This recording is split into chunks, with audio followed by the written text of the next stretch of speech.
Main chick versus side bitch. Chapter 19. He waited for his wife in the living room. What was usually a 1-hour yoga class had now turned into 4 hours with no call, text, or voicemail of her whereabouts. He went from being mad to pissed to a full rage. As the hours passed, he thought maybe something had happened to the woman he loved. Finally, he saw the headlights of her car deep in the driveway. Minutes passed before he heard keys at the door. Instead of swinging the door open to ask her where she had been, he sat in the dark, still like a snake waiting for the right time to strike. Coming through the front door as quiet as a mouse, Gina tried to make as little sound as possible. As she walked slowly towards the stairs, a flick of the living room lamp made her jump. "Where the fuck you been?" Rick demanded, his baritone voice booming through the room. I was in an accident." Her voice shook. "An accident?" He grabbed the blinds and looked out at the car. "I don't see shit wrong with your car." Not my car. I was with a friend." She hated the words as soon as they came from her mouth. Saying a friend sounded too much like male friend, and that was strictly forbidden in their marriage.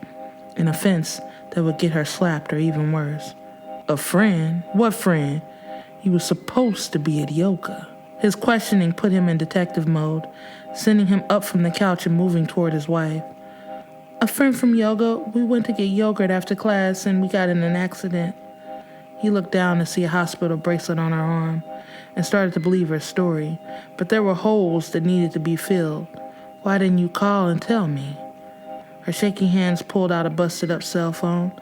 "I broke my phone in the accident. Plus, you were here with the baby. I thought I would just explain when I got home." Rick wasn't sure of all this.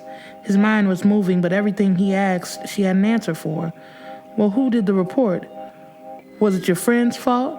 he asked. Jenna shook her head no. "Some car came in and sideswiped us." He looked her up and down, not sure how to feel as he watched her grimace in pain. "Are you hurt?" "Just whiplash." Rick nodded, keeping eye contact with his wife. Something didn't seem right, but he couldn't put a finger on it. Instead, he grabbed her jacket and pulled her close. "You get into something like that, you call me. I could have had one of the guys from the force come check on you." His badge and tenure on the police force was good for something. "Yes, baby, I understand. I just didn't want you to worry." She patted his fist until he loosened his grip on her shirt. "Please, Lord, not tonight." She prayed that he wouldn't be upset and that he bought her story. "Well, Junior is asleep," Rick said, looking over his wife's curves. "Yeah, I figured that. I'm gonna go take a shower and lay down. I'm pretty sore." Jenna tried to step up the stairs, but Rick took another pull at her jacket. "Sleep? Why sleep when you can have this?" He pulled her down to his hardened dick, poking from his slacks. "Did I tell you I solved a case today?" She smiled, patting him on the chest. "Nope. Congrats, babe. But tonight He cut her off, not taking any objections tonight. "Go ahead upstairs and get cleaned up and ready for me, okay?" He disregarded everything she said. The fact that she was in an accident, her soreness, and especially the fact that it was the middle of the night. Nothing mattered to Rick but whatever he wanted. "Oh, baby, please, can we..." "What? You don't want to please your husband? If you don't want to please me, then who are you pleasing?" He pushed her to the wall, her back hitting the drywall with a thud. "Nobody, baby. I'm just tired and sore from the accident and..." "Go on upstairs and put on that one thing I like." He ignored everything she said as he pulled handcuffs from his wristband. "And tonight, we're gonna play detective and suspect." She mustered up a smile for her husband. The penalty for not complying would be way worse than a few minutes of cooperation. "Okay, baby, just for you."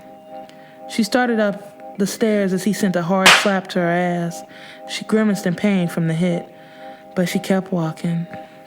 Rick watched Jenna disappear up the staircase, and soon he heard the bathroom door close and the shower begin. That's when he went to work, grabbing his cell phone and dialing the police station. 5th Precinct. "Hey, Donnie, slow night?" Ha ha.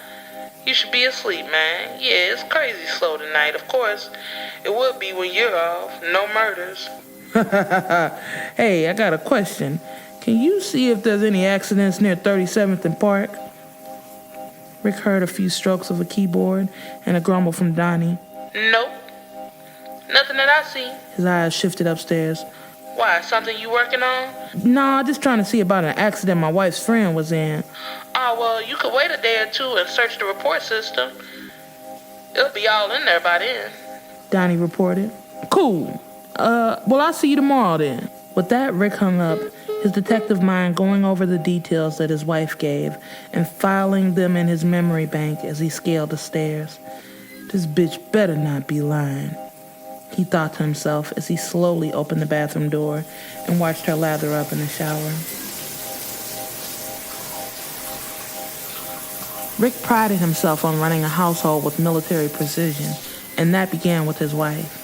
If she didn't disclose her whereabouts for every second that day, it only meant one thing in his eyes. He flexed his fist, then slowly closed the bathroom door and walked to their bedroom.